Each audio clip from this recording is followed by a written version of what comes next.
Assalamualaikum warahmatullahi wabarakatuh. Di dalam kitab I'anut Talibin bab Luqata karya Abu Bakar bin Muhammad Syatta Ad-Dimyati diceritakan sebuah kisah sahabat yang membuat Rasulullah Shallallahu Alaihi Wasallam meneteskan air mata. Abu Dujana radhiyallahu anhu adalah sahabat Nabi dari kabilah Khazraj yang membuat Rasulullah menangis. Selain dikenal pemberani di medan perang, Abu Dujana juga seorang yang sangat menjaga diri dan keluarganya dari perkara haram. Suatu hari usai sholat subuh berjamaah bersama Rasulullah, Abu Dujana selalu terburu-buru pulang tanpa mengikuti doa ba'da sholat yang dipanjatkan Rasulullah. Rasulullah mencoba mencari tahu penyebab kebiasaan Abu Dujana itu. "Wahai Abu Dujana, apakah engkau tidak memiliki permintaan yang perlu engkau panjatkan ke hadirat Allah sehingga engkau sering meninggalkan masjid sebelum aku selesai berdoa?" tanya beliau. Abu Dujana menjawab, "Begini Rasulullah," kata Abu Dujana memulai ceritanya. "Rumah kami berdampingan persis dengan rumah seorang laki-laki di atas pekarangan rumah milik tetangga kami ini. Terdapat satu pohon kurma menjulang, dahannya menjuntai ke rumah kami. Setiap kali ada angin bertiup di malam hari, kurma-kurma tetanggaku itu saling berjatuhan, mendarat di rumah kami. Ya Rasul, kami keluarga orang yang tak berpunya. Anakku sering kelaparan. Saat anak-anak kami bangun, apapun yang didapat mereka makan. Oleh karena itu, setelah selesai salat, kami bergegas segera pulang sebelum anak-anak kami terbangun dari tidurnya. Kami kumpulkan kurma-kurma milik tetangga kami yang berceceran di rumah. Lalu kami kembalikan kepada pemiliknya." Abu Dujana lantas menceritakan, pernah suatu ketika anaknya kedapatan memakan kurma yang jatuh dari pohon tetangganya itu, maka ia pun berupaya sekuat tenaga untuk mengeluarkan kurma yang terlanjur dimakan tadi dari mulut anaknya. "Nak, janganlah kamu mempermalukan ayahmu ini di akhirat kelak." Anakku menangis. Kedua pasang kelopak matanya mengalirkan air karena sangat kelaparan.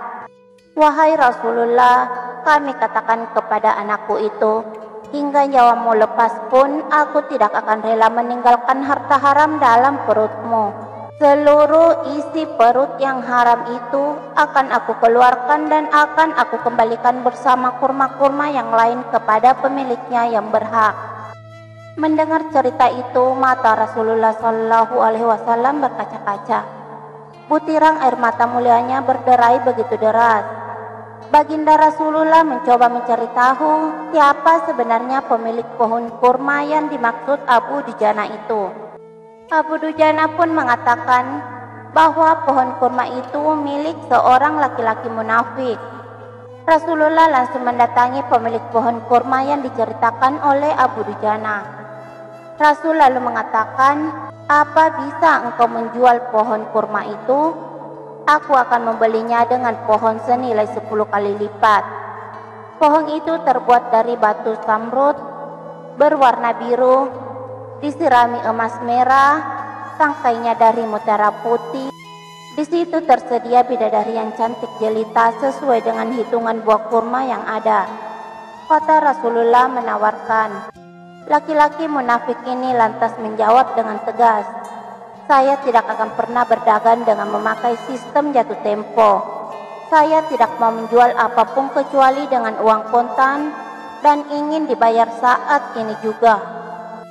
Tiba-tiba Abu Bakar As-Siddiq datang, lantas berkata, "Ya sudah, aku beli dengan 10 kali lipat dari tumbuhan kurma milikmu yang jenisnya tidak ada di kota ini. Lebih bagus jenisnya." Si munafik pun kegirangan sembari berujar, "Ya sudah, aku jual." Abu Bakar menyahut, "Bagus, aku beli." Setelah sepakat, Abu Bakar langsung menyerahkan pohon kurma itu kepada Abu Dujana. Rasulullah kemudian bersabda, "Hai Abu Bakar, aku yang menanggung gantinya untukmu." Mendengar sabda Nabi itu, Abu Bakar bergembira bukan main. Begitu pula Abu Dujana.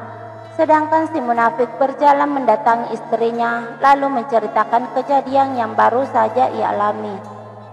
"Aku telah mendapat untung banyak hari ini. Aku dapat 10 pohon kurma yang lebih bagus.